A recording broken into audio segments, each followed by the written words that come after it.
Hey everyone, and welcome back to the Firefighters Podcast, where we seek to develop, inspire, and motivate the world of the emergency services operator through a series of wide-ranging conversations. Now, before we go any further, just hit that rate, follow, or subscribe button on whatever platform you're listening to. It's a key performance indicator for us and helps us reach even more people. Now, here's what we've got for you today. Back in October of this year, friends of mine took part in the National BA Challenge. Now, this takes place every year at Morton on the Marsh Fire Service College, where teams of firefighters go head-to-head against other services practicing the discipline of breathing apparatus at carbonaceous fires at incident grounds across the Fire Service College campus. Today, we're going to be talking to the team that won this year in 2023, and we're going to be talking to them about how they did it. We're going to talk a little bit around scenarios, we're going to talk a little bit around approaches, incident command, engine control, and also we're going to be looking at what the other teams did, what's out there, what's happening across different services. We'll be talking search procedures, a little bit of international stuff, Swedish versus American versus French. We're going to talk about the way we learn, the way we were taught, talking about different sets, different approaches, but also some internal structural firefighting techniques. What did they do? How did the wares go? And just try and give you an insight into the competition itself and maybe give you some ideas around how other services are doing things. And for this particular competition, what was considered gold standard. So today on the podcast, you'll hear myself with Amy, Josh, and Matt. Also want to give a shout out to two other team members that were absent but were a massive part of the success of the team, and that's Ceri and Sam, who couldn't be with us on this call. Hope you can take a lot away from this, and thanks again for coming over and supporting the podcast. If you want to continue supporting the podcast, please make sure you rate, like, follow, subscribe, and give us some support on the platform that you're listening. As we roll to the end of 2023, if you want to see the podcast continuing for the years to come, please consider going over to our Patreon page and supporting us for just £3 a month. You can get access to all of our documents, all of our debriefs, and to every single episode. On whatever platform you're listening to, you will see there is only 200 of the podcast episodes available, and we have made loads more, but they now sit in our archives, so they can be there forever for future firefighters and first responders to benefit from. So without further ado, let's get in there with Amy, Josh, and Matt, and I'll see you on the other side. What's on that wall? Has that got your name? Are you in a bedroom? Oh, mate. Have you got Matt on the wall behind you? My home decor, look. Yeah. It's my choice, honestly. For God's sake. Yeah. That'll get edited. It's in. Clip it. All right, fellas. This morning we might have a couple of other guests drop in and out. It's going to be a bit of controlled chaos, but we're going to be talking about all things BA. Now, obviously, this comes with the overarching context that none of us are experts, but we are plumbers, and what I mean by that is we've been working in the trenches. We do the job, we see the good, the bad, and the ugly. And you guys and girls were also part of a team that went to the National BA Challenge and won, because you're amazing. So we're going to talk about why you're so amazing and how you guys do it so well. Amy's jumped back in. I'm back. There she is. So we were just saying, Amy, that you guys and girls recently went to the National BA Challenge, kicked some ass, took some names, obviously did something well in some capacity or another. I'd love to first get an understanding from one of you, what was the whole National BA Challenge about, Amy? Because a lot of people have probably never seen it, they don't know what it is. How did you guys and girls first find out about it, and how was kind of the prep for it, I suppose? So I found out about it. They sent us, one of the guys from our response, SM or GM, sent an email, global email. So it kind of popped up on my radar then. Obviously, we're involved in, we try and get involved in loads of different things. So it kind of just made sense if we could get a team together. Josh, shouted out and said, I want to put a team in. He kind of picked us to get dragged along with him, basically. Is that because you guys are naturally weirdos that do things like the British Firefighter Challenge, and you do kind of develop a bit of a reputation for people that are up for a crack, don't you? Yeah. I mean, it's no sort of secret, and within our service, that when you look at sort of things that people are doing, like they say, same faces doing the same things. But I don't necessarily think that's a bad thing. It's just that we're all up for whatever's getting thrown our way. So yeah, it made sense for us to get involved. I'm going to be honest, I hadn't really heard about it before. Probably seen some bits and pieces on socials from other brigades. It was literally just read the website, kind of read the book that they post out when they ask you about it. They send you a book, do they? Because it's rough guidance on the website. They don't really specify what they're going to assess on or what the thing is. So they send you they send you a team sort of handbook, but that doesn't arrive. I think that arrived maybe 2 days before the competition, and it was pretty much That's great. pretty much just a repetition of what's on the website. It's very vague. I would be lying if I said that we went, super prepared, like months of preparation. Yeah. I think hey, that's honest though, right? we're all real busy people, and that's the way it is. We're not on the same watch. We're all on we've got different job roles. I mean, Ceri and Josh are on call out in the forest, so they've got the commitments there. So it was literally like we tried to get together everyone a couple of times, but Josh was on duty, so got a shout. Sam Cushion's got children and family commitments. So yeah, it was a bit of an as and when we can get together. I think I observed some wears so that Ceri and Matt could wear together because they've not worn together before. They went to training school together. So how did you decide who were going to do the ranks and roles? I mean, give us a bit of an overarching, Matt, like what was in the handbook and how did you guys and girls decide who was going to be in which roles, for want of a better description? So the fireground... Oh, sorry, Matt. I thought you were saying me then, Pete. So I was like... I did, but it doesn't fucking matter. I don't care. Go on, Matt. She outranks you, Matt. Shut your hole, all right?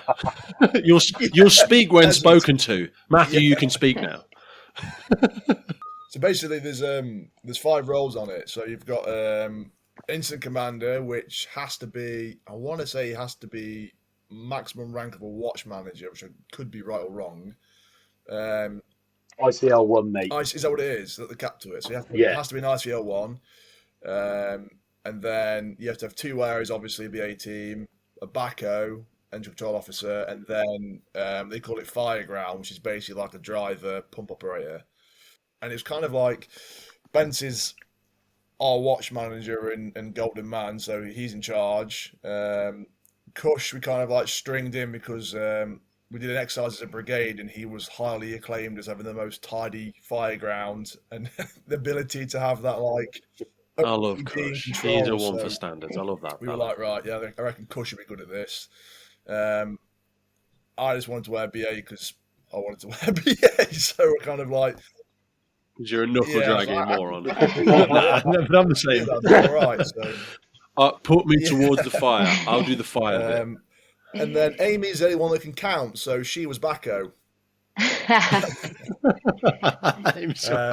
Got the neatest handwriting. Love it. And then we kind of collared at Ceri, and Ceri wore with me, so...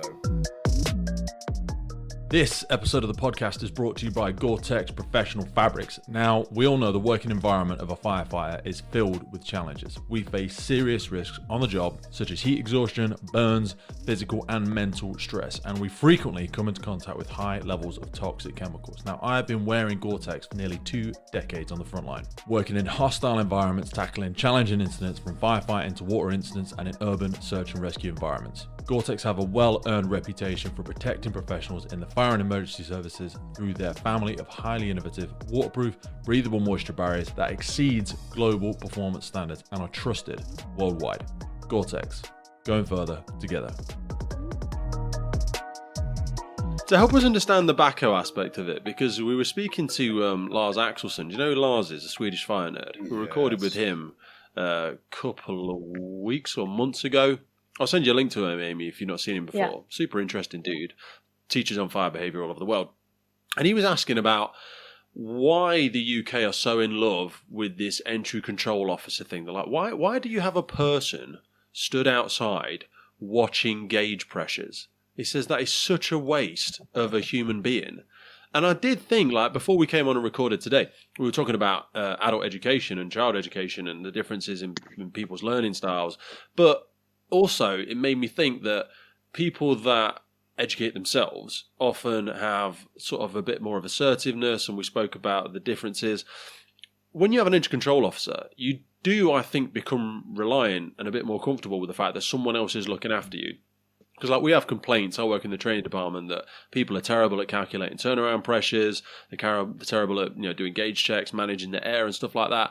And I wonder if a factor of that is because someone is outside watching it anyway, whereas the Americans, the Swedes, they don't have that. Yeah. It's like, why don't you just be a competent BA wearer and watch your own air? So, I mean, like, what's your thoughts on that, Amy? That's an interesting perspective, to be fair. It's not really one I've never really thought about it like that. I guess entry control's just, it's just one of those things. You get taught it, you learn about it, and it's just a done thing. I think, particularly in our service, or I'm assuming in a lot of services, that resources generally lead us towards rapid deployment. So the opportunity to even put entry control in place straight away is generally, a bit on the sidelines. But it's something that we learn. It's something that we keep practicing. But you're right. I think it's like a safety net, isn't it? If something happens and you don't know, you've got somebody there. It's a bit of a lifeline for the incident commander. They don't have to worry, spans of control. They don't have to think directly about what the BA crews are doing because they've got somebody asking those questions for them. I think people think it's very dangerous is the other side of it. I mean, for you, Josh, when you've been on incidents and stuff like that, do you ever have a massive concern about the wearers? Because BA is one of those things that I always say, once you've gone through that door, I don't know what the hell you're doing anyway. I trust that you're trained and I'm going to hope that you're going to do the right thing, but you're very much self-governed once you pass that door. Yeah, that's right. And I think we've come away, and the fire service is coming away from when I joined in 2005, and it was like, your brief is your brief. You stick to your brief. You don't come off your brief. It's your brief. Left hand direction search to the ground floor. Hand. You never. It doesn't matter if you see a raging fire in the door to your right. It's like, what the fuck? Yeah, exactly. I was literally trained to go past the fire if it wasn't my brief. Which is just madness. And thankfully I never did it for real. But it's we definitely need to come away from that. It's interesting you say about the Swedish fire nurse, because I've got a mate, he was actually one of my sub-officers at training school. He now lives in Sweden and he's a firefighter in Sweden. And he thinks they should introduce entry control officers in Sweden. And he's having that debate now because basically for the purposes, because there's a few people who they'll operate past their limits within the job, and have ended up having to flipping rip masks off, stealing smoke, etc. This is what I'm saying. That heat exhaustion, your own self-awareness. I think people like me and Matt are a little bit too full of our egos and think that we're freaking superheroes, and one of us will probably die in a fire at one point in time. Touch wood, of course, hoping nothing like that ever happens. But you get delusional, I think, sometimes, don't you? Like I'm like, you know what, I don't need anybody to watch me, and you get that from being an instructor sometimes as well. You go in, fire setting and going setting up casualties and just walking through places that are red hot. You can't see a bloody thing. You left your tick outside, so you're just kind of getting out of the building ready to prep the students, and you can get very overconfident. And I do wonder to myself, obviously I operate as a watch commander now, but it's very unlikely I'm going to wear BA operationally again. But I do think, what would I be like? Would I look after my number two, or would I be a little bit too gung-ho and put them in danger? Yeah. Because the spectrum of competency is such a wide spectrum now. That's right. He's also got a thing, he says in Britain, why we stick together like we're stuck together at the hip, aren't we? And in Sweden, if they're in a 2 up, 2 down, they'll go in the front door. One will go right, one will go left if they're searching, and they'll whip round the ground floor in a couple of minutes. Nice. And do the, I was assessing in Lancashire recently, and they stick on their short personal lines all the time. So they're clipped on, and it's so jerky. They're getting chucked around all over the place, and like we can't. We have to go around the same side of the sofa together because and I'm like, why don't you just hold on to the hose reel? I know where you are. You there's only one hose reel in here, unless I'm in a building that's building hose reels. Chances are there's only one of these in here. And at the other end of it, it's going to be a fire engine. Exactly. And it's like all of those references. I know there's only one set of stairs, or a wall or a window is a reference, or a door is a reference. Flow paths and stuff like that. A lot of services don't do any of this sort of stuff, and it is such a strange thing. But when I saw them clip onto each other and stay onto each other all the time, I'm like, God, this is going to take ages. That's right. Yeah, and it's, as you say, it's jerky. It's what do you do when you come to the stairs? How do you manage a really narrow staircase when you clip together like that? I think they just went up together. Yeah. But you assess the staircase. If it's solid concrete, give it a few sweep stamps, and you're like, right, we're going to progress up this together. Because ultimately, you bring a casualty down, you and the casualty on the stairs. So, it is one of the only other one person on the stairs. What am I going to do with the go? Oh, well, that is okay if that then. It's one of those, you've got to teach things really disciplined. It's like learning to drive and driving, isn't it? You've got to make the decision-making bandwidth very short and go, no, just do this, because you don't have the contextual understanding of when that would or wouldn't be appropriate. So just do that all the time. And that was like the directional searches approach that we probably all first learned when we came in. We still do in this service anyway. That's one of like the hardest things about teaching and training, I think, within the fire service, because a lot of people operate on a do this, yes, I'll do that, and then they like that. They like to be told what to do. Whereas there's the other side of it who like to ask questions, and then there's the ones who want that more understanding of, well, what if this happened, or what if that happened? And when you're training, because you're obviously training for that sort of gold standard textbook technique, and then you try and relate that to how it is in the real world, and that's quite a difficult concept for people, because you train make believe, but it's the only way you can in some situations. You train make believe, but you want them to behave differently in real life. And I think it's just a tough thing to. And I you see it a lot. They said, oh, we do this, and you're like, why do you do that? Oh, because that's what we were told to do, without that background understanding. But then when you think about the fire service as a whole, there's so many things. You're like, well, why do we do that? And it's just, well, because we've always done that. It's always been that way. So it's like an ingrained kind of answer. There's no real reason why. It's just we've always done it that way. Well, it's like saying about the backhoe stuff. Like, if you think that first came in the 50s or the 60s after a fire in London, where there's like 2 blokes missing for like 2 days. So it's quite like, if you think back then, there's no radios.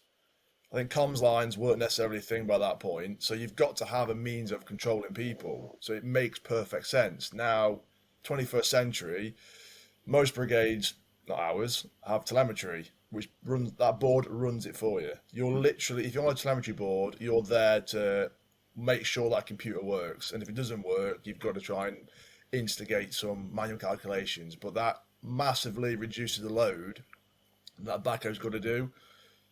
With us, everything's manual, so you have to, as a wearer, you've got to give gauge readings. As a backhoe, you've got to ask for gauge readings, because you don't know where they are. And likewise, if something goes wrong, like a BA emergency, it's all got to be done via comms. There is no push buttons, evac buttons on our sets. And I think that kind of, although it makes things easier having a telemetry board, telemetry set, all links up, I think it's great.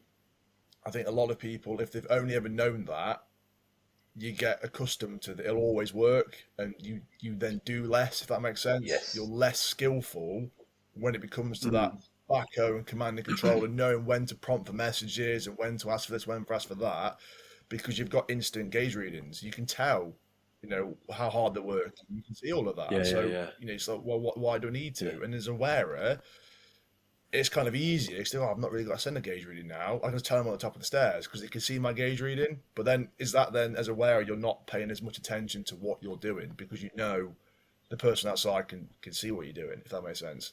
It's like taking 1960s problems with a 21st century spin, and I kind of get it to a certain extent. Like, rapid deployment with a telemetry board is still fairly safe because it's a pump operator can look at that, can cast their eyes on that board every now and again. And as long as you've got a radio on 3 or 6 or whatever your comms channel are, you've kind of got it a little bit. I know it's not something designated.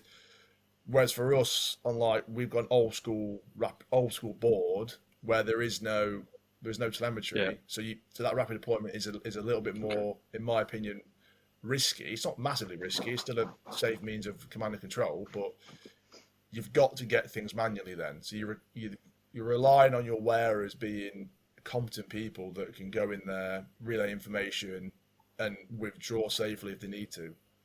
I think it was 1958, isn't it? That's when they recommended tallies for BA sets, stage 1 and 2 control procedures for recording and supervising BA results. And they started going through the original duties, then control officer, procedures to be followed by crews. And then they sent out a circular into the brigades in about 1959, November, I think it was. But no, that's super. In fact, we'll put that as a link for people to go over and take a look at, because it is interesting to have that. But like you say, the principles of why you started it, no one's arguing with those origins of those principles and justifications. But even now, like you say, if the board doesn't work, what's the terminology? Or just revert back to manual calculation.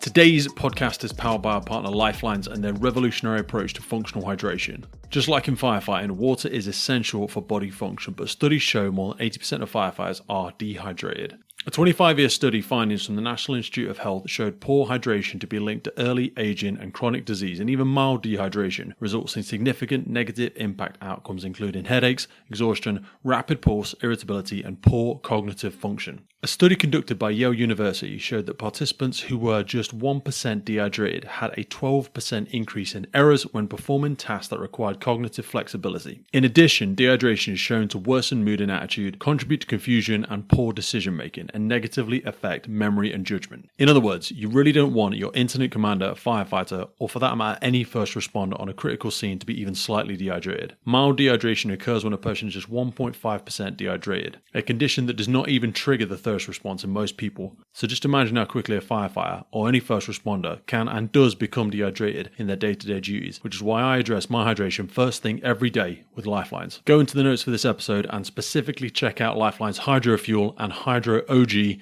by clicking in the notes for the podcast for a clean energy solution designed for those who demand more from their day. Now back to the show. Have you seen those different calculators that are out there? Because we were speaking before we came on about the ability to do, quick calculations in your head. And, it sounds elitist, but these aren't drastically difficult things. But have you seen the slider calculators? Do you guys have a specific thing in your service or do you just have the pre-populated calculations on the side of the board? We have a Dorset calculator, don't we? Or Manchester clock. I can't think of what we... Manchester clock. So for people that don't know what that is, what's the Manchester clock? A little spinny wheel, basically. So it's a calculation. So your BA boards, I want to say Ogba changed it. So we calculate off 50 litres per minute. So that's what the calculation is. So 300 bar set, there's 9 litres of air, which should last 39 minutes, and then 290s, 38 minutes. And that's your working duration. So you've got working duration and a full duration of a set. A full duration is from the moment you turn it on to the moment you bleed that set completely dry. Whereas your working duration is from the moment you turn it on to the moment your low pressure warning whistle goes off. So your safety margin, which is typically like 65 bar, but I know the Thames Valley, they've got into Spiro sets now that it goes off a 75 bar. So it depends on what you've asked essentially for that to be, but it should be around about, say 15 minutes of air should be your whistle, your emergency air supply basically below that whistle. And our calculator works out, like I said, that an average person will use around 50 litres of air per minute. So we basically, on the sort of calculator, say example, they go in at 10 past 10, you set the clock to 10 minutes past, and then for each pressure, it gives you a designated time. And it's essentially that, 10 past 10, you're going over 300 bar, your working duration is 39 minutes, right, okay, it's going to be 10:49. That's when they should be back at that board, because that's when their whistle should be going off. So we've got time of whistle and time. Do you guys think that gives for enough? Sorry, go on, Josh. I didn't have anything to say, mate. Sorry, I was listening. I was just proud of Matt listening to him regurgitate all of that. Like, I've brought Matt through since the start of his career, basically, when he joined the Encore at Gloucester North. Like, he used to come in, dragged his up. Josh, can I come in and do some training with your watch, please, or get some development? And like listening to him just then, I was like, wow, he sounds like he knows what he's on about. Just about. That's where people get confused. I can't remember where that 50 to 55 came from, as in the general usage. It was a male walking at so many miles per minute or something like that. I remember a lot of it because when I did my dissertation, mine was all about VO2 max, body composition, and all of that essentially on BA wears. So how long can you make a set last? Basically, is what I did. And I want to say, this is off the top of my head, and I've not read any papers on it in like 7 years. Stretching. It was 2012 or 2013. I've got the paper somewhere. They did. They basically tested the VO2 max. Why it's 42, and they went to the fire college, and there's like 100 participants, I think, in the paper, and they just made them work. Basically, made them work to perform basic fireground sort of exercises. So a bit like the firefighter challenge sort of thing, if that makes sense, like hauling casualties, all that kind of stuff. And they've got manual. I'm sure they wore manual gas analysis. So basically, they're breathing into a mask, so they can determine the energy systems that they're using, and from that they can determine your VO2 max. And basically, on average, they said for firefighting duties, 42 is the minimum that someone can have to wear BA. Yeah, they've got it on people aged 20 to 29, so 41 to 44.9 is considered above average. And then 30 to 39, you've got to achieve 39, funnily enough, to 43 VO2 max. This information is available on the fireservice.co.uk thing, which again, we'll put a link for people to go back into the history and look about it. It's effectively the ability of the muscles' oxygen consumption rate and the efficiency of your the exchange of all of the byproducts of exercise, basically. But on that paper, it recommends that an entry level of VO2 max should be around 51 to 52 to allow for that natural decay. So over the course of your career, we know that every 10 years you lose around 10% of your VO2 max just through natural age. You're less efficient, your body's not going to be as good. So they basically said the high VO2 max you start off with, to get that VO2 max, you're going to have to be relatively well trained anyway. So you've got the kind of right mindset, mentality to, right, this person's well trained or training at least. So we know that across their career, they should be able to maintain that pass mark the entire way. That was their recommendation, but it's never gone anywhere. So take us back to the challenge. So what was actually involved in it? You guys say you didn't get an opportunity to do as much training as you wanted to. Kind of rocked up on the day. You all looked fabulous, by the way. When we saw the photos in your dress uniform and all that sort of stuff. So fair play for remembering that. I'd have been the person still in my freaking, probably just in my Braga, just stinking to the heavens, because I always forget that sort of stuff. I've got my head up my ass. What was actually involved on the day? So just on the dress uniform conversation, even that was a bit of a struggle to get everyone fitted, because we don't obviously get supplied with that kind of uniform anymore. So stores really had to dig deep to accommodate. But yeah, we got there eventually. So it was arrive on the day at Morton Fire College. You had to go to a holding area for a designated time that they drew the night before. So there was a sort of brief in the evening before. One of our station managers went to get some information for us. They allocate you a time. You have to arrive at the BA school for your designated time. They give you a safety brief. They sort of brief you on procedures at the college, so road speed limits, etc.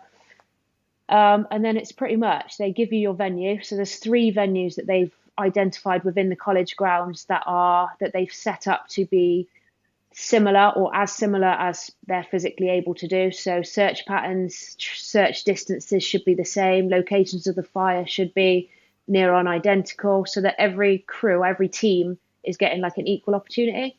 But it means that they can run sort of three consecutive scenarios within the college at the same time. So from there, you go back to the appliance, get ready. And then one of the instructors comes over, gives you a turnout ticket with your normal information that you would get, and you proceed to the allocated venue. And then it's literally arrive and do what you would normally do. Panic. Yeah. So what were the actual scenarios that they set you up for? Because you said there was some guidance around search patterns and some other aspects involved in it there. How much was the load on people's sort of ability to do their own search procedures, do their own approaches? So the information given was purely the location, and that it was a domestic fire person or a fire person's reported. That was all the information you got. Everything from that point was decided by the incident commander on arrival, and then obviously the BA crews once they went inside. So you could basically do whatever search procedures you wanted to. Was a TAC vent available to you? You basically you could follow whatever service procedures that you normally do. So yeah, you weren't. Correct me if I'm wrong. You're not allowed to operate sort of outside of your normal service procedures. So you couldn't TAC vent if you didn't TAC vent, if that makes sense. Doesn't that make it a bit unfair, though? Because what's the actual marking criteria for it? How do they score it? Not entirely sure. That's a bit that's a bit of the ambiguity of it. We don't really know. You get feedback when you've done after the incident. You get an immediate hot debrief. So the BA crews get debriefed, the incident commander gets debriefed, and the edge control and the fireground operative get debriefed. So you get your own feedback. But even at the end, they don't say, they rank obviously first, second, third for each category, but they don't give you any more than that. That's what makes it really difficult to think, right, next year we need to do X, Y, and Z to take all of the glory, not just a little bit. But yeah, it's hard. So you won, but you don't know why you won, and you wouldn't not sure how to repeat it. No. I mean, well, Matt can obviously tell you what feedback he got. So how was how many ways did you have to do throughout the day, Matt? And kind of what was your experience with them? Just the one way, yeah. So we basically turned up, and as Amy said, as soon as we got there, they said to us, as soon as Benzie gets off the truck and his foot touches the ground, that is our 30-minute time cap. So you have 30 minutes from the moment we turn up and Benzie gets off to resolve that incident. So we we got there, and it was we could see where the fire was. It's on the first floor, and there's like a little, also at the college, they've got little vent ports for the water runoff, and it was like raging in this room. And Ben's was like, yeah, it's there. It's like, no. Right, okay, fair point. So Ben's did his 360, and then obviously came back to me, and he said, right, I think I found where this is basically like a corridor to a set of stairs. You go through this door, it should be like his second right. So right, okay. He's like, just go in there. And fair play to Benzie, like, he trusts me to not be a complete imbecile. So he was like, just go in there. I want you to go right, but if you change anything, you need to tell me. And I was like, yep, that's completely fine. So Benzie can probably talk more about that.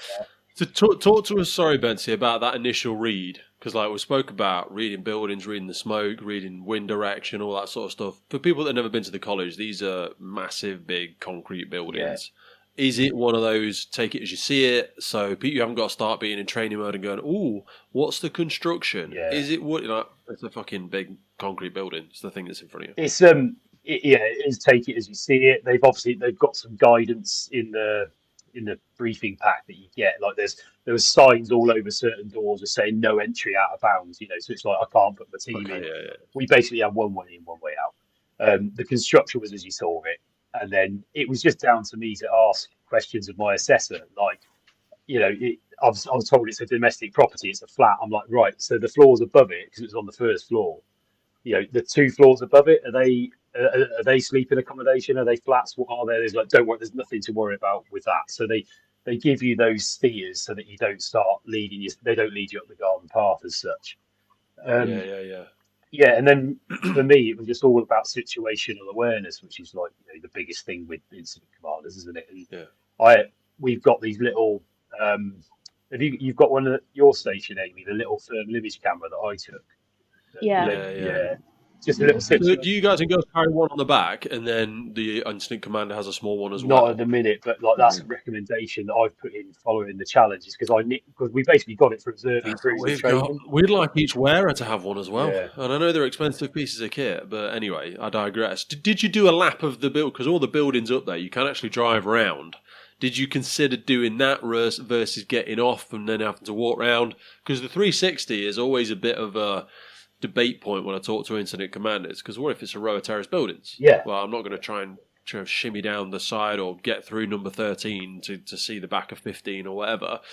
And even for those buildings, you could, you're spending 30, 40 seconds trying to get around that big ass building. Did you guys considering getting Cush to just drive around the damn thing, or all the assessors were in the way? Yeah. So there was no way to drive around the whole building. No fucking move. Yeah.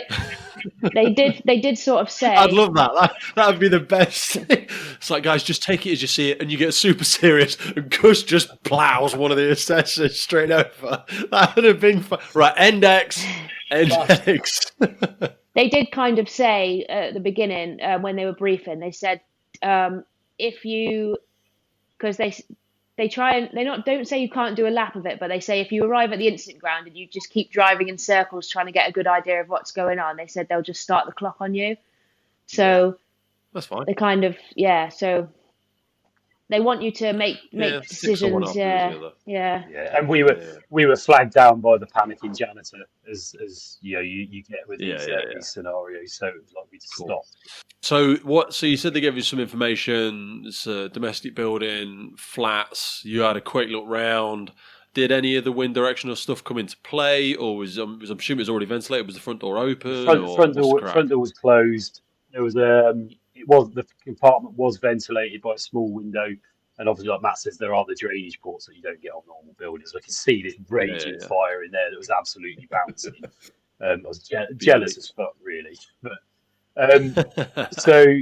parked the truck up with the wind was going away from us, so I thought I parked the truck in quite a good place, but the assessor had something else to say about that.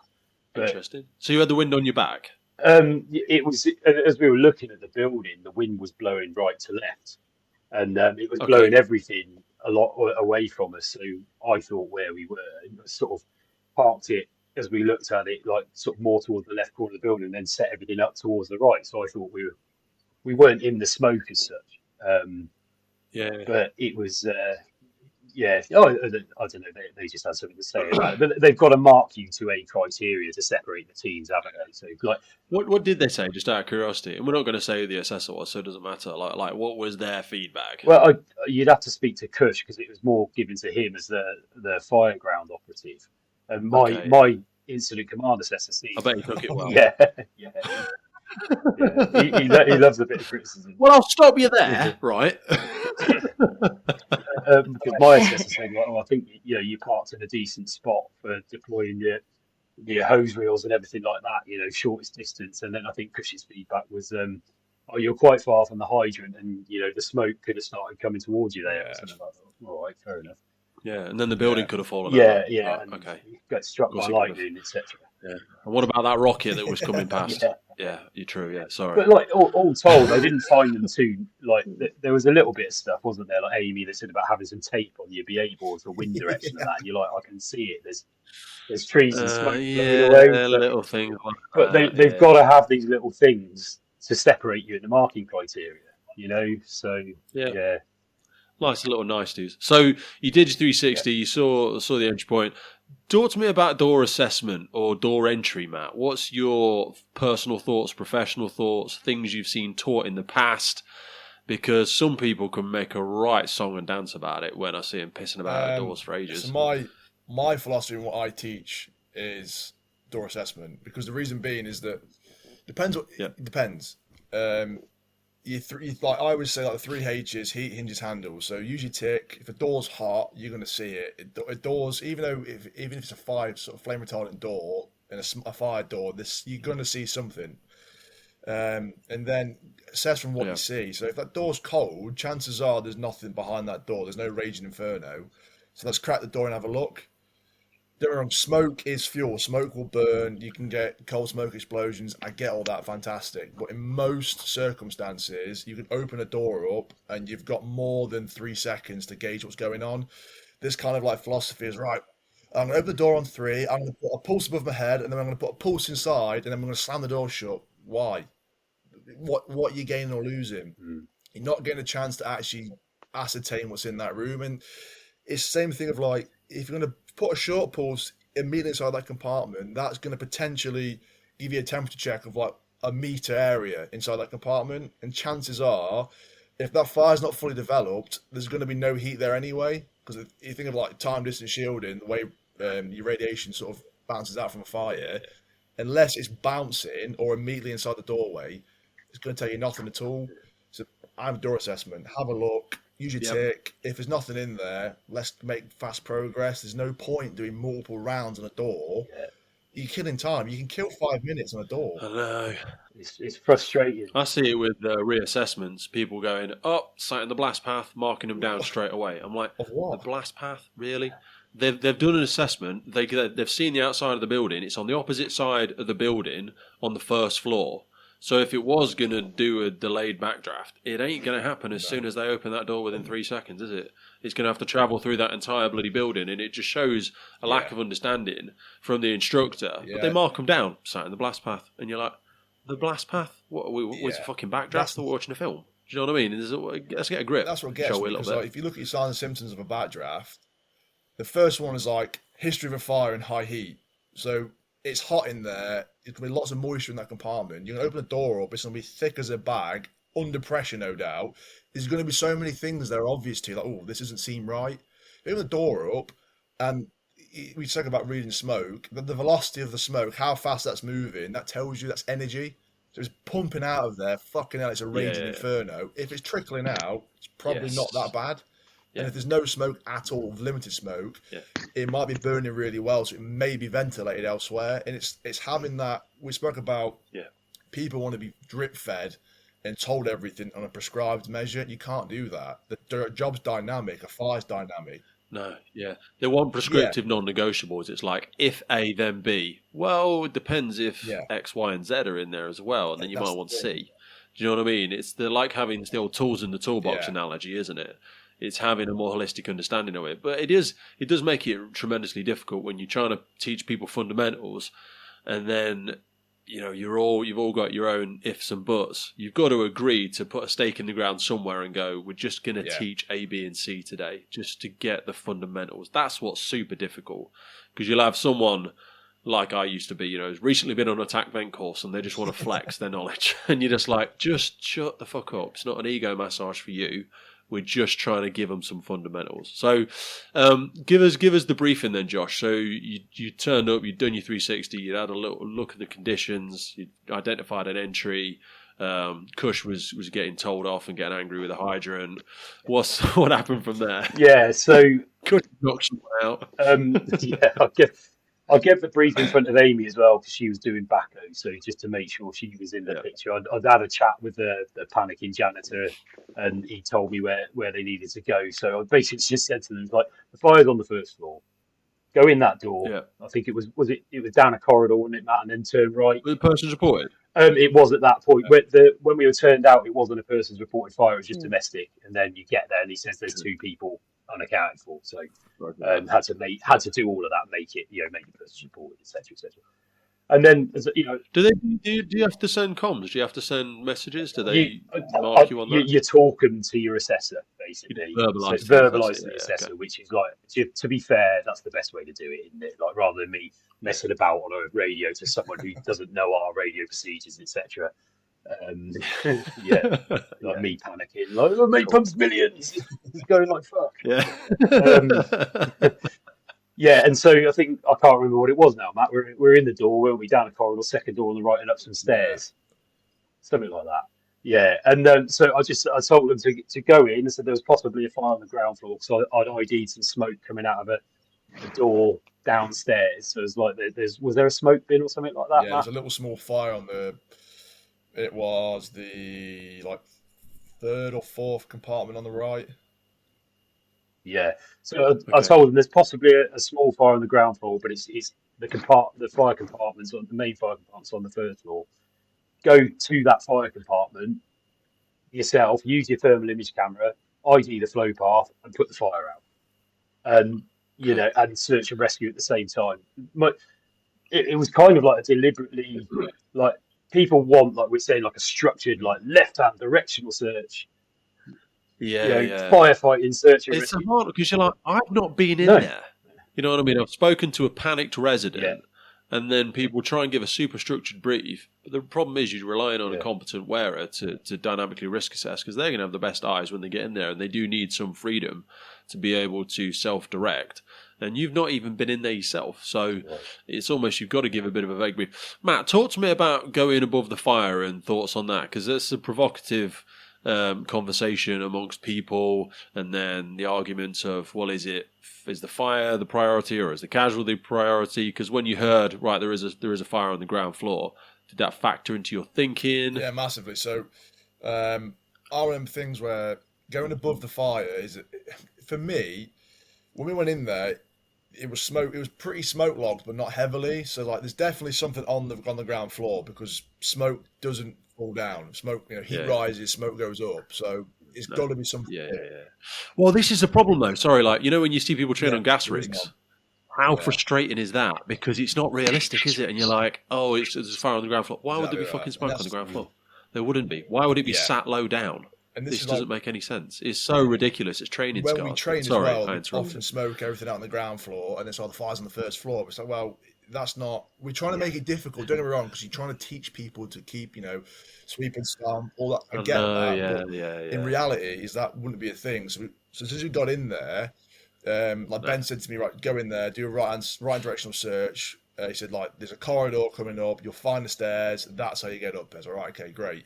So we went in, and there's like a little box room, and there was 2 doors. And I went to the right. I said to Ceri, I said, right, we're just going to check this door before we proceed on. So open the door up, and there's nothing in there. No doors, no stairs. I was like, right, I'm happy that's not the way we need to go. We shut that door, went to the next door, and that's when we could sort of see a corridor. Who was carrying the tick? We both had one or two. Because that was kind of... there you go, you see. So, that's the flex, isn't it? It's nice to be able to have it. Me personally, as a team leader, I prefer to have the tick.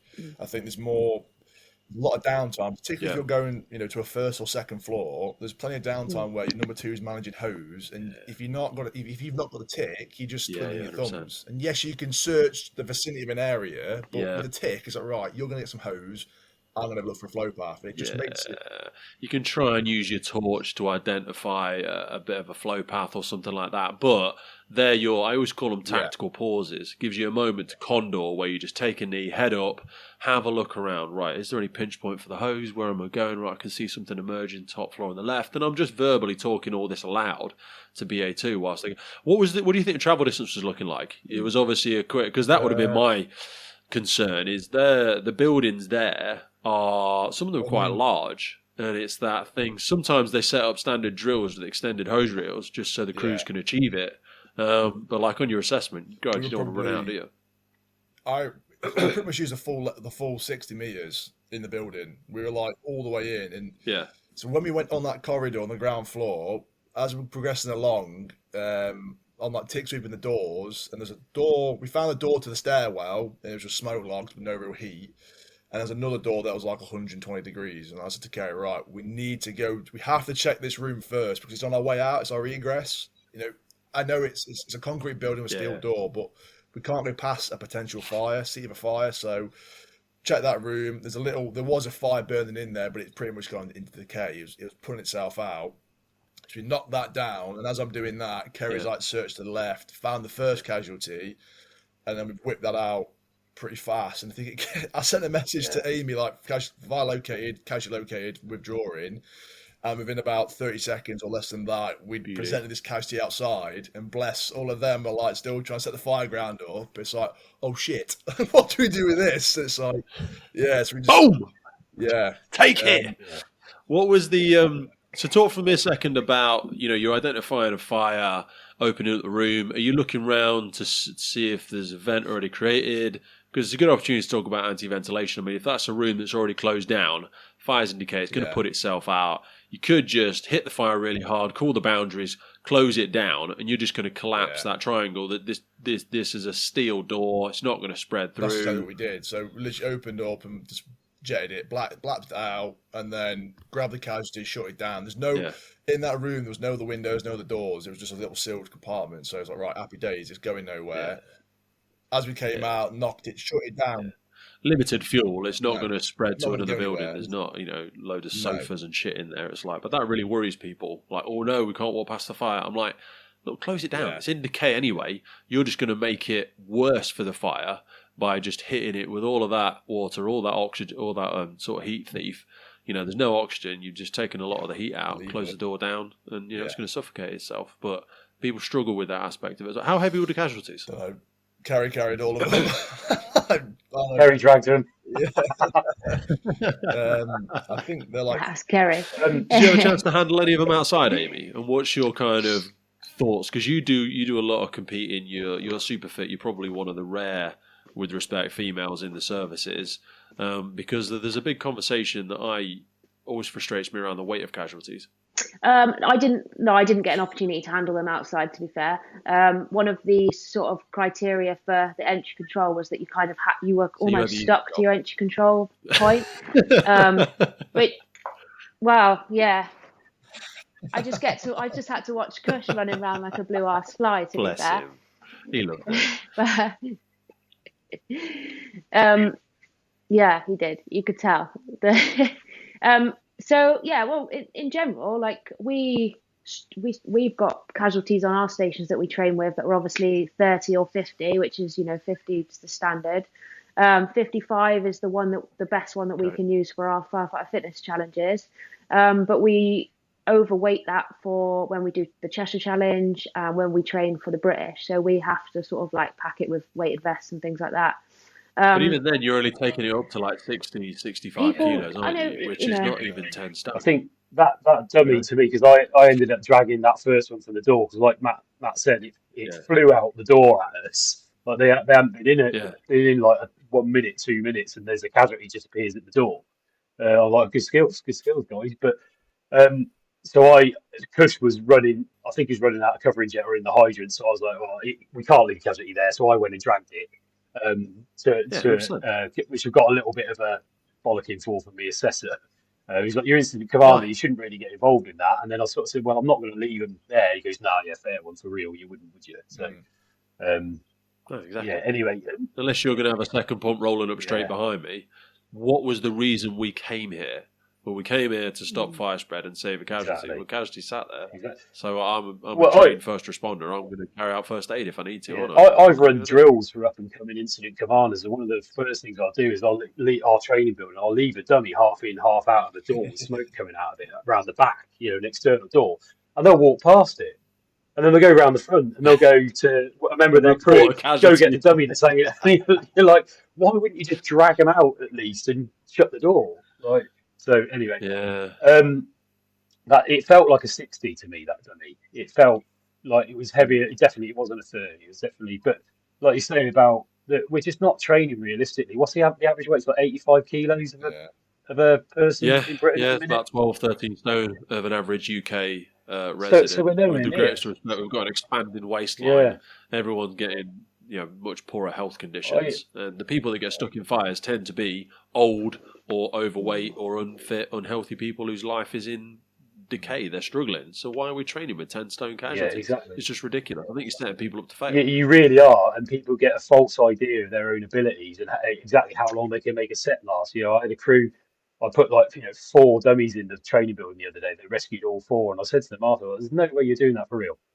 There's absolutely so when no someone way." says, I'll take the adult and the baby, you're never going to do that. Chance. You are never going to take both casualties. I know you can't. You've got them both under one arm each, and you just heroing it out the front door. You're never going to do that. You ever tried to? I'm sad. I get my wife and my daughter to practice trying to pull me with a towel or pull with a bedsheet, because I have these human tests where I'm like, if Daddy got stuck upstairs, how would you get him down? If we got stuck here, how would you move? I could never do that. And it's just a fun little thing to do. It's just playing around. We do all sorts of stretching and yoga and just playing silly games and balancing and stuff. But it's like, how would you move Daddy? You could move me, and I'm like 18 and a half stone. I used to be 24 stone, for God's sake. Do you know what I mean? Are you going to be able to pull me out? Are you going to be able to move me? So it's all of those biomechanics and stuff like that. But people say, musculoskeletal injuries and stuff like this.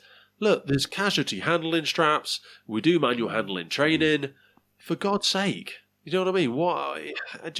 When they say it reduces the risk, okay, well then why don't we do all safe working at height on the ground? And let's just teach the theory of it. Let's never go into the water, because that shit's dangerous. It just really triggers me. Yeah, funny story. I just had that battle. When we do the the British Firefighter Challenge training, we do obviously a lot of our training on station. And there's always, there's the odd comment about, people who don't do this, they can't start with the heavy casualty, or you do work up to, warm up and do this, that and the other. And is your risk assessment this? And I don't think you should really be using, tires and stuff. It's not that I'm wishing this on anyone, but the people who get involved in the British Firefighter Challenge, not only are we, into fitness generally anyway, but we're all, pretty switched on people. We don't go and do that to try and get an injury. It's to try and be better for our role. And it is a frustration of mine that I've come across a lot of barriers about doing functional training and, stuff out on the drill yard because someone could trip, and PPE and blah, blah, blah. And I get it. I do get it, because it's a business, isn't it? And injuries cost money and sickness costs money. And damages the establishment when we're under because people have got injuries. But the only way you're going to stop people getting musculoskeletal injuries is to ensure that their health and fitness is the best thing, level. You look at a risk assessment, look at a risk matrix. Yeah. The strongest thing is prevention. So how do we prevent it? Let's make more resilient, more competent, more physically capable firefighters, safety in the communities. Let's make safer buildings. Let's make more educated people around firefighters. Do you know what I mean? We don't tend to apply that to this because it also acts as a barrier to entry.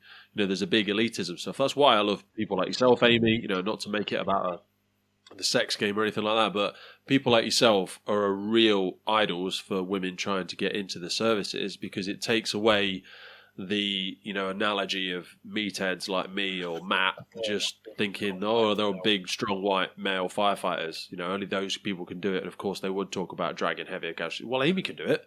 Amy's really short, but she's just super fit, and she's probably more intelligent than me and Matt, and understands how to use her body and manipulate things to make it work.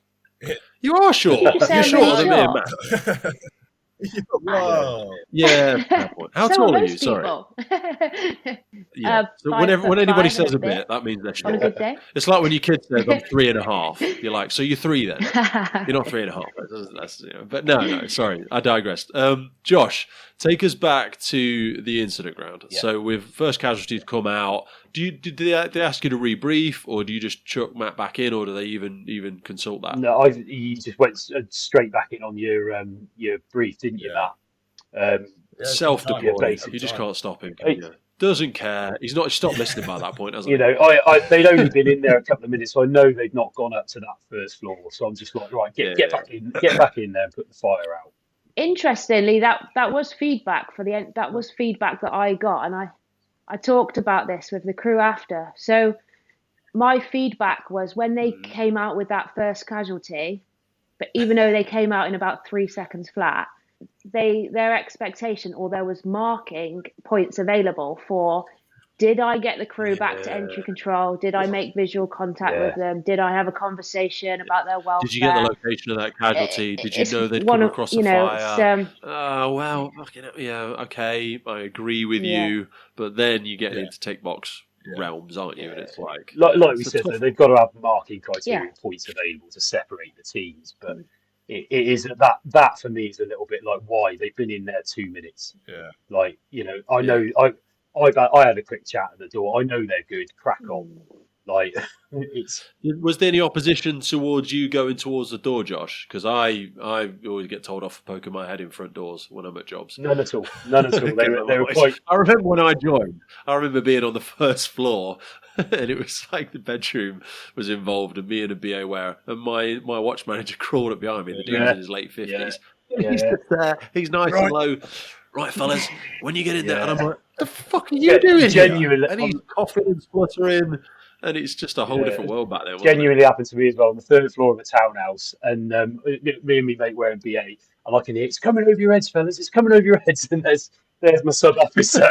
I'm like, what are you doing in here? But but I didn't get any comeback from that. They sort of like, somebody had to move that casualty, and you went to check on the welfare of your BA crew at school. So it's pretty reasonable. And then so just redeployed them in to go and fight the fire, because at the end of the day, the way we can save lives, save buildings, is by putting the bloody fire out really quick. And people forget they're doing all this fancy stuff and setting up the fire ground all like really nice. It's like, if you just get your BA in the door quick enough, you can put in a rapid intervention. You remove the hazard. Job done. Like, I don't know why we're messing around. This is that aggressive attack analogy that you hear the Americans talk about. Have you ever heard of the combine harvester analogy for it? Yeah. I always think that's a beautiful one. And they're always like, there's a child lost in the field. Do you switch the combine harvester off first, or do you spend time looking for the child with the combine harvester still running? Go and switch the combine off. Go and attack the fire. Get ventilation in behind you. Immediately lifts conditions and gets... That's a point we didn't ask. Sorry, we said that you could use TACVEN if you use it in service. Was there any services that did request a fan that were allowed to use it? Because obviously in your service, it's not currently practice. You don't do phase 3, so that limited your ability to utilize it. We encountered a little bit of sour grapes in the bar afterwards from a certain service we will remain nameless.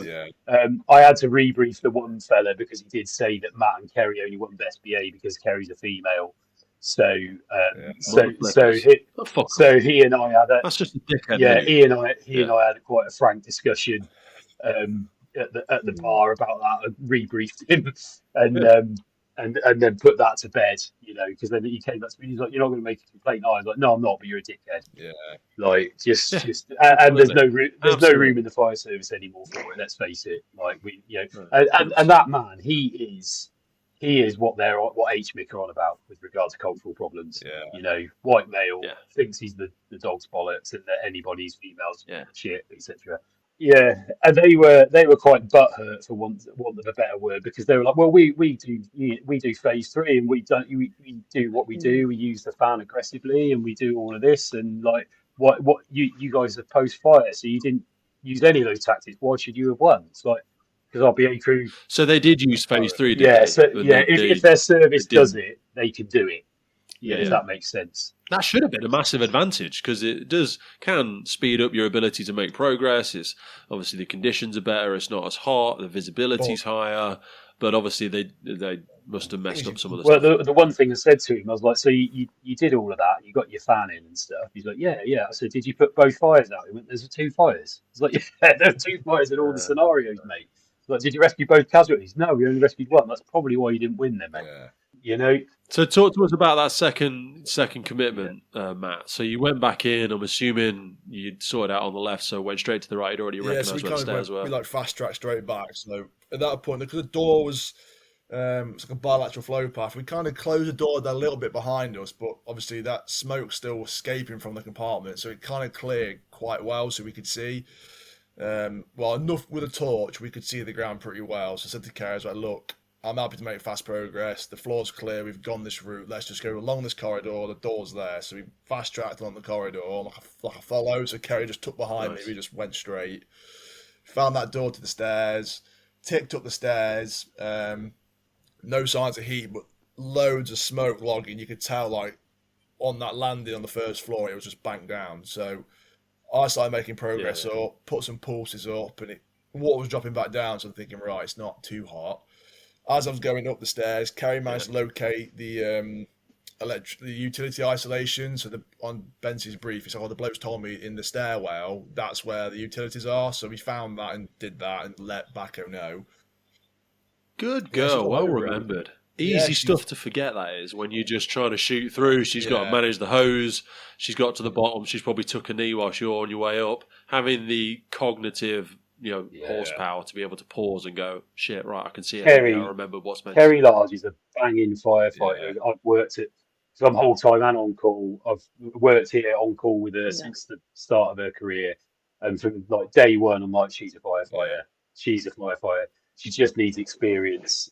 And it's like you say, to do that with the sort of, we don't get that many fires anymore, do we? Let's face it. Like what you were faced with. To remember that from my brief outside, which I've forgotten to talk about today. And she's remembered that and gone, and that was one of the big plus points. It's like, because the assessor just said to me, I was like, they've done the services, by the way. I'm like, winner. You can get into a rabbit hole with that, though. We start talking about services, and then we're like, is the building got a gas feed? And you can waste a lot of time talking, is a gas... Look, most of the time, if it is electric, it will have tripped itself out. But what if the solar panels? What if there's now a lithium-ion battery storage in the building? Oh, Jesus Christ. Okay, well, let's spend 20 minutes outside the building talking to National Grid before we even consider going. It's a bit like, it is what it is. We're going to be safe as we can, making progress, hanging cables, treat them as live, all of that sort of stuff. But you can get into that procrastination of decision-making vortex, can't you? So we basically got to the first floor, and then Ceri came with me, and as Ceri's coming up, I'm like ticking, and the door to our left was like red hot, like 100-something degrees. So I said to Ceri, when you get up here, we're going to go to the left. Obviously, that's a change of brief, so I assessed the door first. I was thinking the fire could be behind this door. So we opened that door up, and it's like another room. Another door then on the right-hand side, which was like 200 degrees. It's like, right, fuck me. It's on that side now. So I didn't send any messages because I'm flickering between, I've gone left, but now I've gone to the right. And I was like, you're going to follow a hose reel. If I go down, you're going to follow the hose reel and find me. So it is what it is. This is what I'm saying. Yeah, it's like, where do you think the crew's going to be? They're probably going to be at the end of the freaking hose reel. Yeah. People are like, oh, but you didn't brief them to. Well, people don't even know where I am. So I was on the ground floor. I've come to the first floor. I've switched to the left, switched to the right. What are you expecting the backhoe to write all of that down and try and visually comprehend where they think you are?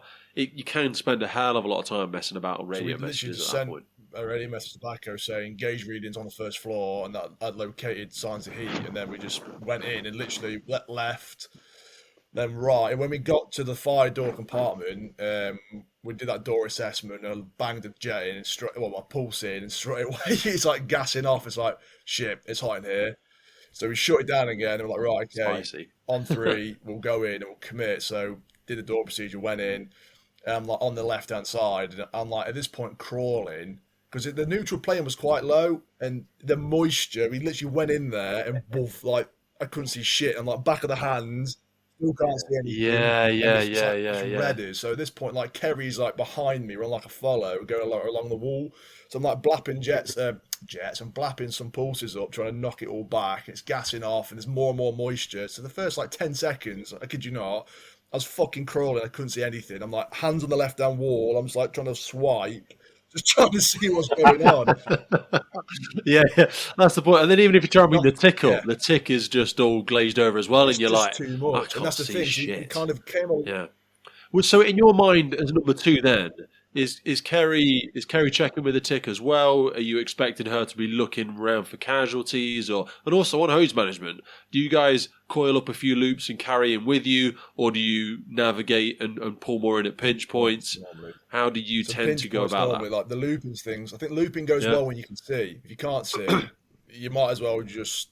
It's not going to work as well. So it was pinch points. So we literally came in.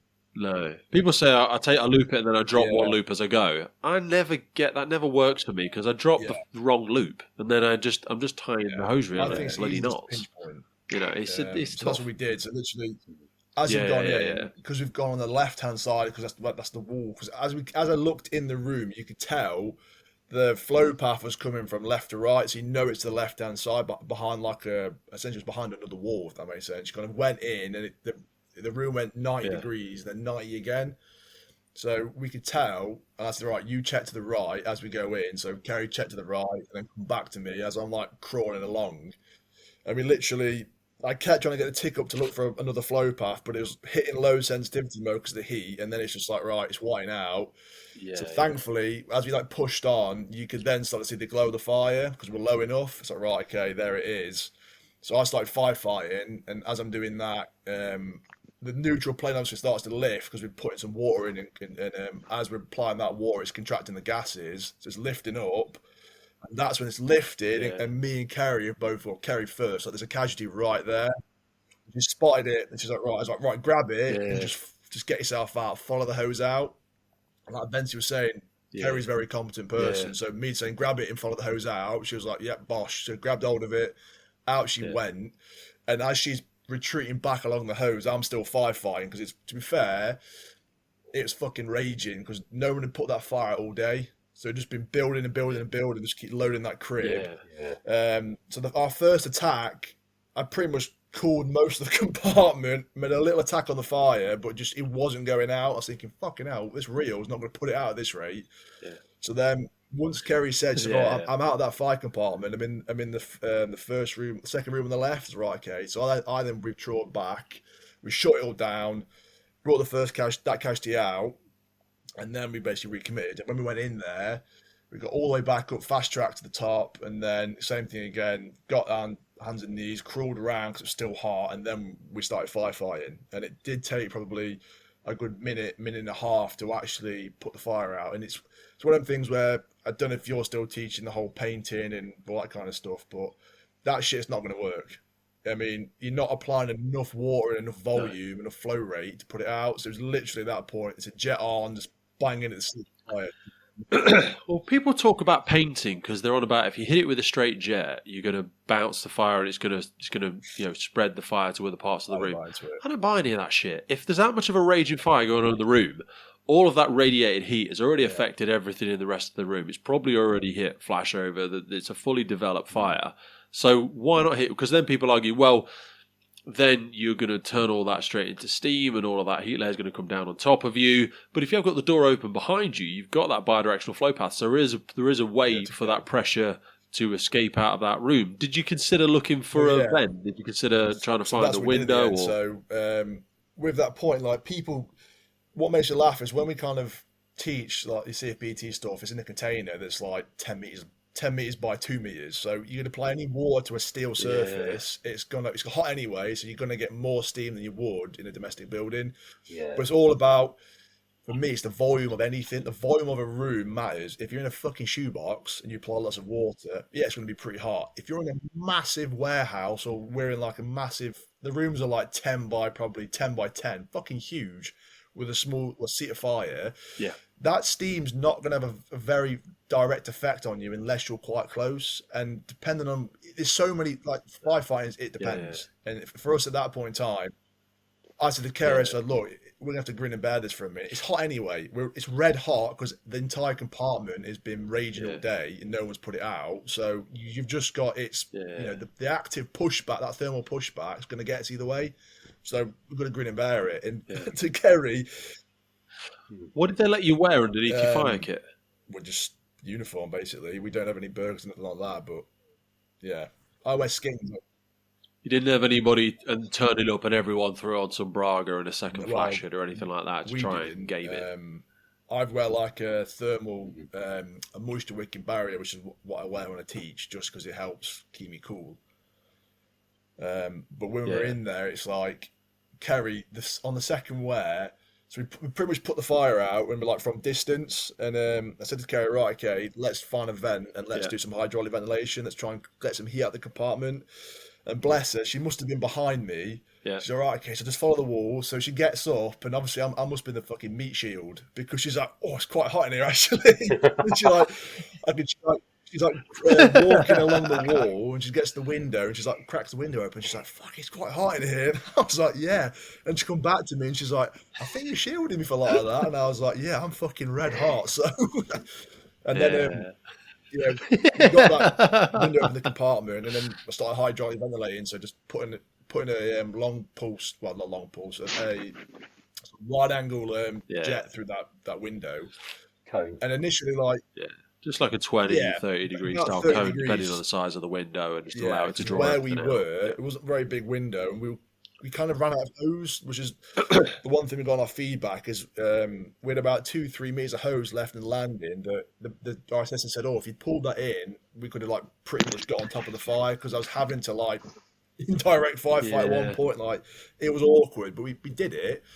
But the hydraulic ventilation, just opening that window, the heat difference was quite big, and I didn't think it cleared the smoke that much. But our assessor and like Bensi and Amy and everybody else outside said you could actually see quite a nice punch out when we opened it up. So dude, that's a great shout. Yeah, so we did. It's an old school tactic, isn't it? But it's just as relevant today. Like we're post fire ventilation, so it's a good way to do it, and the B8 because it's so controllable. It's like if it's going a bit wrong, shut it off and close the window again. And I think the arguments against it is, people talk about a fire gas ignition outside the window or potential for vertical spread, and I'm like, you're demonstrating a lack of holistic understanding of dynamics of what might happen there. Vertical spread, extraordinarily unlikely. Because the temperature range probably won't be there. B, if I'm actually in the room and I'm going to be hydraulically ventilating, I'm going to be doing a rapid cool to everything that I'm pushing out of that window anyway. And again, you're there at the vent, so worst case scenario, you can just close it down. In the vent. But you're doing it because it's likely there's only a single seat of fire there. That vent as well. Sorry, so we're not fucking sat under a window venting, so you're in the flow path that you're creating. We're at distance away, so we're drawing from behind us and pushing like that water's acting like a pushing force. We're physically pushing smoke out of that compartment. As long as no one's in that, which no one was, you're fine. And like you said, you're cooling it. You're already cooling the gases ready, so they're not going inside that flammable range. Chances are there's nothing outside that's an ignition source or that's super hot that's going to fucking superheat gases. It's not going to happen. 100%. So was that index? Everyone withdrew, knock off, make up. We started then coming out, so the fire's out, let's go. And we pretty much got out. I think we're on the way out, and the bloke said, "Oh, it's end X." Our assessor did. I was thinking, "Oh shit," because a part of the assessment criteria we thought was like we have to come out as a BA wearer, like disrobe, safety, safe undress, all that kind of stuff. So I was thinking, Christ, I've like stuffed it for us here because we've not done that. And then Bensi later found out. I think was it 24 minutes. Bensi, we're done in 24 minutes. Yeah. So they called it. They called it early. Nice. Oh, so you thought you'd time capped it? You thought you'd gone over? Yeah. Yeah. Well, you got it 3 times, realistically, haven't you? There, you've gone 2 casualties and then recommitted to put the fire out. So that time warp there. I mean, you must have had 24 minutes. So 24 minutes immediate deployment. You've been into 20 minutes. Why working duration? What did you come out with? I was at the door at about 85 bar, I think. Your whistle went out the door. Yeah, it was like the perfect way. Because I was stood right there, and your whistle, I was like, yeah. "Well done, Matt. Well played." But that was the one thing they said to us as well. We were the only team to do the whole wear on 1 cylinder. Yeah. So people coming out changing cylinders, and I was trying to think about this the other day, but. That's an interesting approach, because I don't think a lot of national guidance would like you coming out changing cylinders and recommitting. The thing is, the whole 30 minutes after, was it an hour after a hot wear and 30 minutes after like a cold wear or whatever they say. Yeah. Ambient. That's what ambient. That's the word I'm looking for. That's just guidance, really. I mean, if you're fit to wear, you're fit to wear. If you're not, you're not. I think some people use that as an excuse. Oh, I've had an ambient wear. I can't wear again for at least 3 hours. It's like, really, if you're going to have to wear, you're going to have to wear. But one thing I didn't really think about until I was having a conversation yesterday with Kai, who's he's on call in our brigade and whole time in another neighbouring brigade, and their brigade they have. I think 6.3 litre sets, so they're not 9 litre sets. So it says that their working duration is like 25 minutes. Really?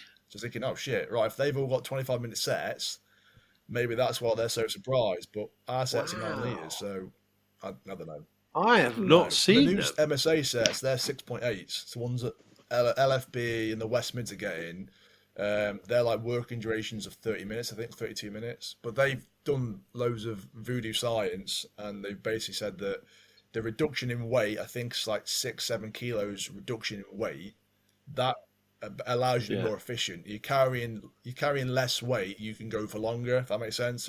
The idea is it balances out. A lighter cylinder, less there. Yeah. What's the cylinder pressure they go to then? Because we obviously went from 220s to 300s. And now with the 6.7 litre, what are they getting? The MSA ones, they're like 6.8 litres, and then I want to say they're like just shy of like just shy of 2,000 litres of air, I think. They're meant to be 30-minute sets. I'll have a look for it. Yeah. When I started, we were on. We had the contour sets, which were 200 bar cylinders. We chuck them up to 200 bar, and you could make that last 25 minutes. Yeah. So. Oh no, there's still a 300 bar cylinder. Yeah. So I'm just looking at it now. So they've got it's the MSA 6 litre 300 bar cylinders. Yeah, but they're only 6 litres. Wow, they're dinky little things. That set is the set. That's their kind of only one they make. Pardon me. You can twin them as well, so you can take 2 6.8s and twin them together for like your heart teams and your EDBA in London and that. Yeah, the extended duration sets. Yeah, and I think that's the thing with the back plates. They're a little bit wider, so they can allow for that, can't they? What's your personal preferences around Draeger versus Interspiro and the new MSA stuff? Has anybody got any favourites? I don't like Interspiro at all. You don't like Interspiro? So why? I've got 3 reasons. The first reason is the way that the face piece itself. If you look at Interspiro, like it's a massive scuba diving brand as well, and the face piece is like that. It's like a scuba diving mask. So your actual, it's not like a panoramic face piece that like Draeger have or Scott have or Sabre Contours. Like you can't see as much. The way the LDV sits in the face piece as well, like weights in my opinion, weights the face piece. It feels like you're a little bit like one-sided. And the height of the cylinder, because our set adjusts on the waistbands opposed to the shoulders like a Draeger set, the cylinder sits so high up your back. So like, for example, if we're doing British firefighter training, rolling a hose up, you can't lift your head to see. But that then relates confined space stuff. You can't lift your head in a confined space with that set on. You're literally boxed. You can't see anything. There's no way of you looking up at all. Whereas working at the college in Draeger sets, perfect. I love the comms systems on the Yeah. Interspiro though. I think the comms systems and how quickly you can change a cylinder, I think are the two quick advantages. connect, but that's, MSA get that now. Drake have got that now. That quick connect's kind of, they might have pioneered it, but that's going to be rolling out. And Spiracoms is all right. I mean, I have my own philosophy on them. They're kind of great until they're not great, and then they're really bad. But it gives you a false sense of security. What about yourselves? I don't know any different. I mean, when we basically landed at training school with the brand new Interspiro set. So we were the first to do BA training in our service. So I was the only other experience I've got of like the back plate and the cylinder is obviously what we used during the British Firefighter Challenge. I have to agree with Matt. They do seem less cumbersome to move around in. Yeah, but other than that, I think most that's places all are I know. using the S9 now with the Interspiro sets. I think that's their latest ones. I'll have to have a quick glance at their website at some point in time. What about yourself, Spence? I mean, I'm on like my 4th BA set in my career now because I was trained on Draeger at my training school, and then had to do a when I came back to service, had to do a conversion to Sabre console. Then we got Scott Pro Packs, which I really liked. They were just like a better version of the Sabre console. And it was just a very simple set. And they had this, like, they called it an EMU thing, which is kind of like our computer unit now. It's like a great big floppy thing, just got in the way. And in the end, we just removed it and just had a board on tube with an old grey DSX unit with the Italian and that. And that was a brilliant set because it's so simple. And then we went to we did that with Avon and a few other services, and we ended up with Interspiro. And I think what really sold it was the comms and the telemetry ability, which we don't use. Really? Yeah, which we've got we use the comms obviously, but we don't use the telemetry. And Scott was the next best, or so they say in the tests, but they weren't telemetry ready.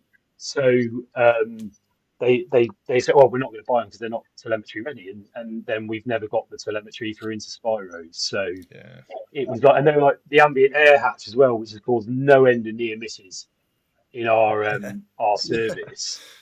And do you know? Are you aware what that is, Pete?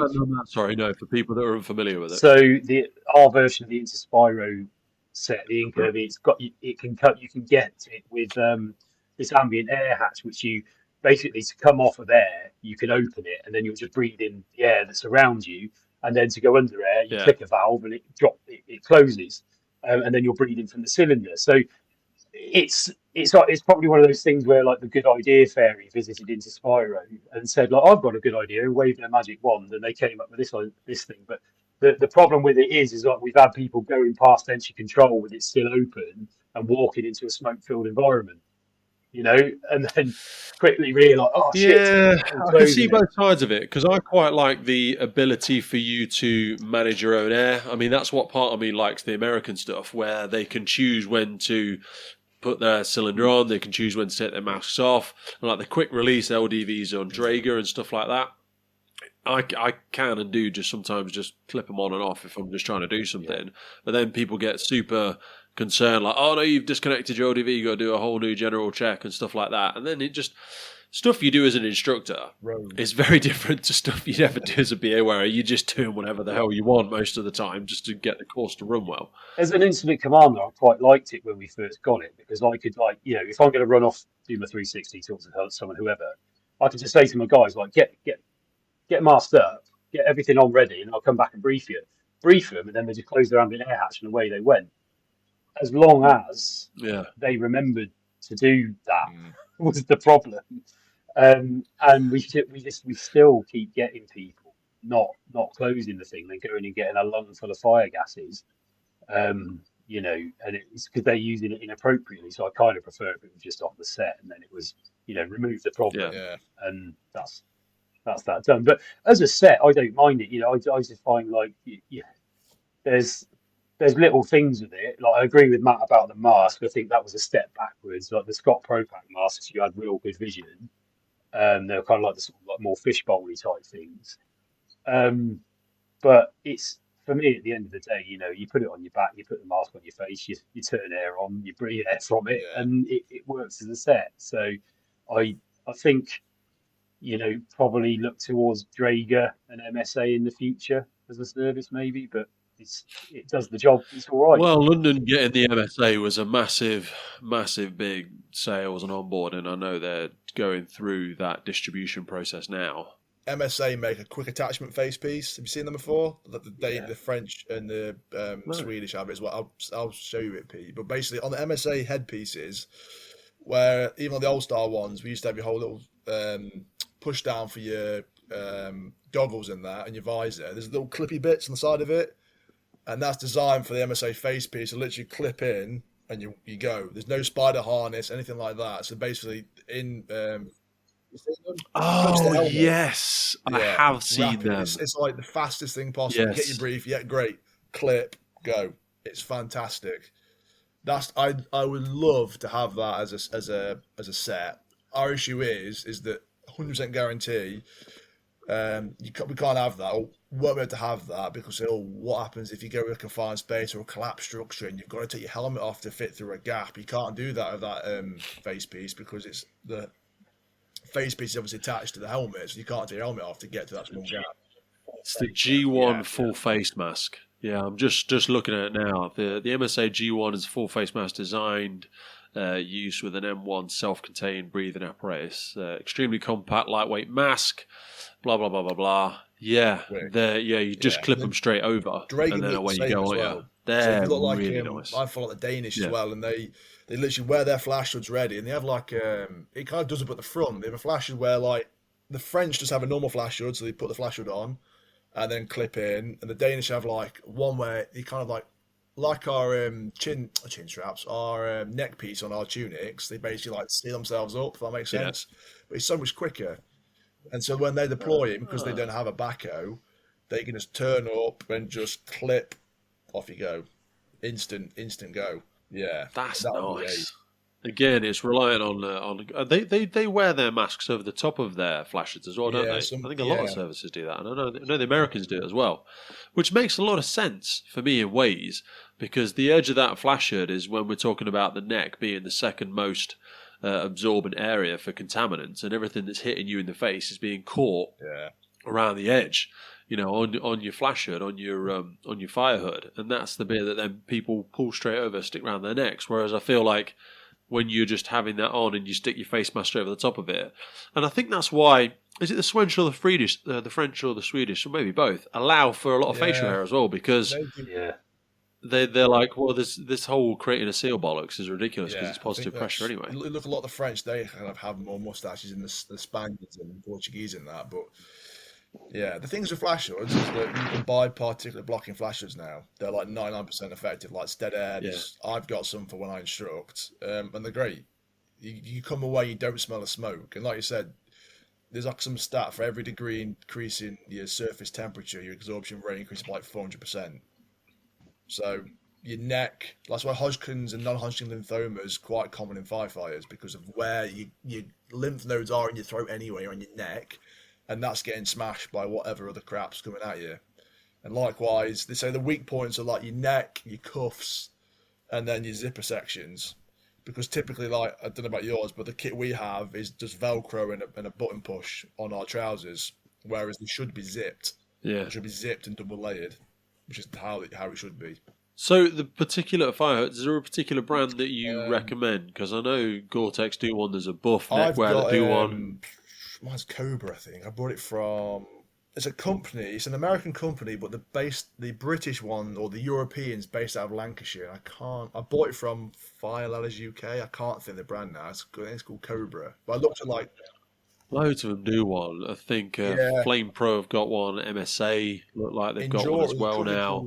But I imagine there's a bit of an increase in cost for them, and I think it'll be a pushback for a lot of services. It's 5 times the cost. But the thing is with it is we talk about prevention, so obviously a large part of our job is going out, fitting smoke alarms, preventing, but we don't prevent illness in firefighters very well at all.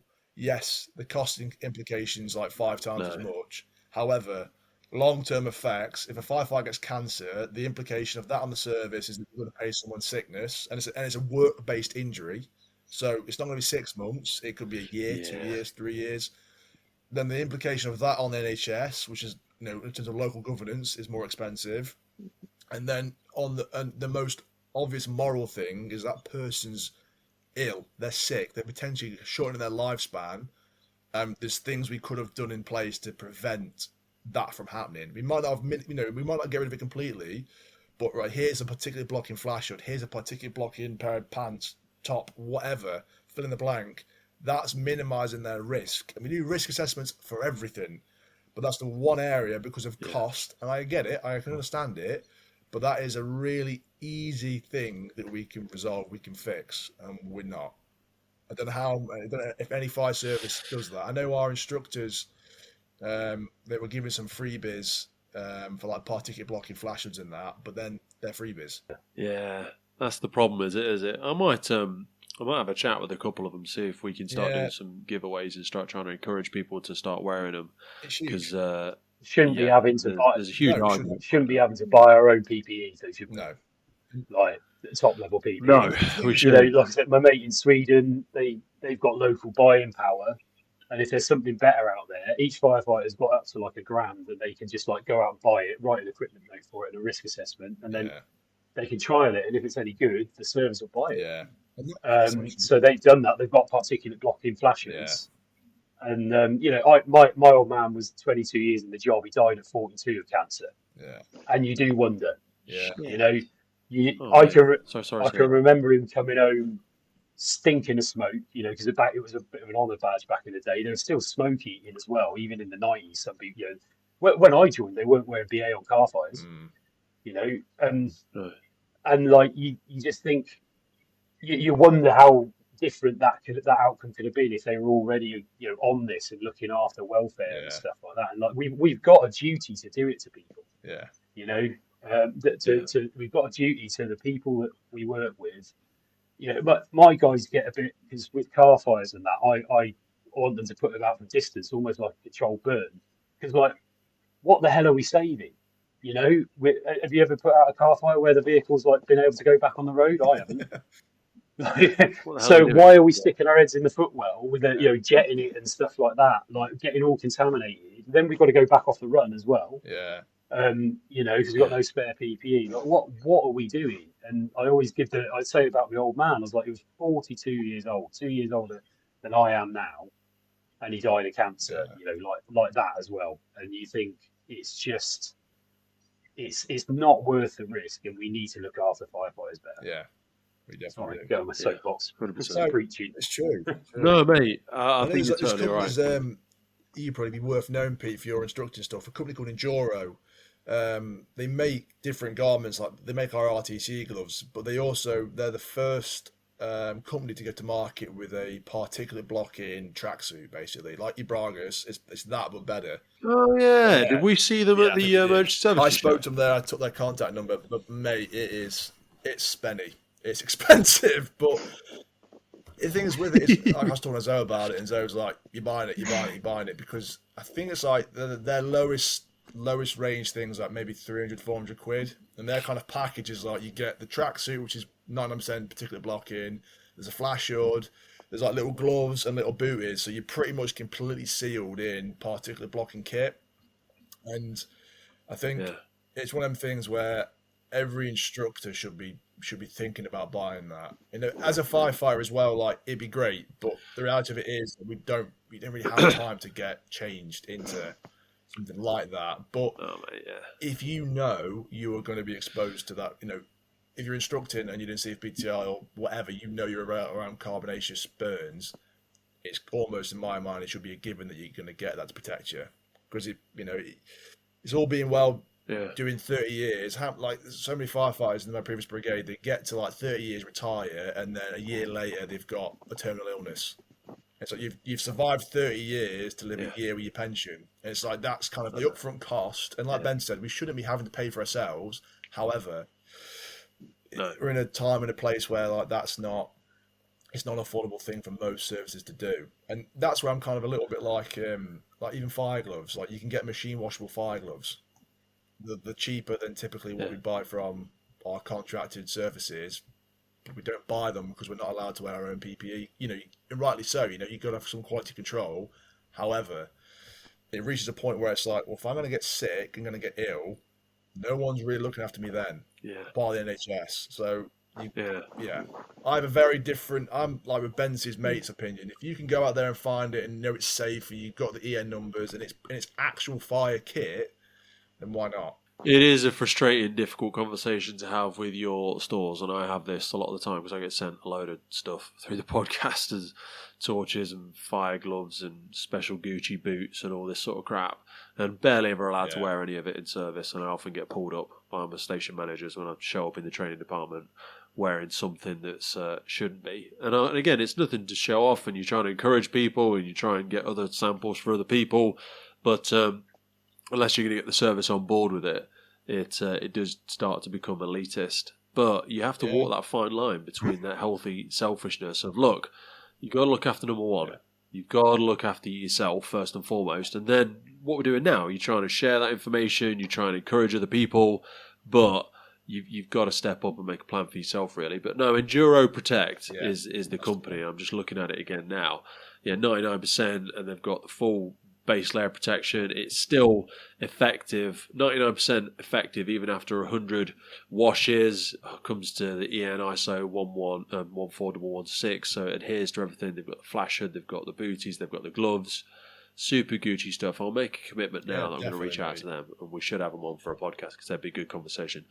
Look, guys, I want to be super respectful of your time because we've been talking for nearly 2 hours now, and I know my dogs and my kids need to get out of their cages because I lock them away as often as possible because they just annoy me. But no, we're going to get them out there. But thanks so much for taking us in so many different directions today and humouring my stupid questions. My hope is it acts as a bit of an insight for people that are hungrier, people that are a little bit more interested in going to do challenges like you guys and girls have. Massive congratulations on kicking ass and taking names and smashing it. Thank you for being open enough to come on here and have a kind of open discussion about all of it, and I really appreciate your time. Thank you. Cheers, Pete. Cheers, Pete. The Firefighters Podcast was created to recognize, acknowledge, inspire, and hopefully even motivate these incredible individuals who have chosen to be part of the first responder community. Our drive and purpose is to create a legacy resource for the current and future generations of firefighters and first responders. We get some incredible feedback from listeners and guests, and as the podcast grows, our desire to create longevity and sustainability means we are asking for the support of our listeners. If you want to support the podcast, if you want to get discounts to our merchandise, hoodies, clothing, coins, patches, tallies, and also access to all of the incredible documents get shared with us from our podcast guests and sector leaders, and please head over to our Patreon page, and for just £3 a month you can support the future of the podcast. Please finally hit that follow, subscribe or rate button on the platform you're listening, and wherever you're around the world, please support your emergency services responders, and thank you for listening.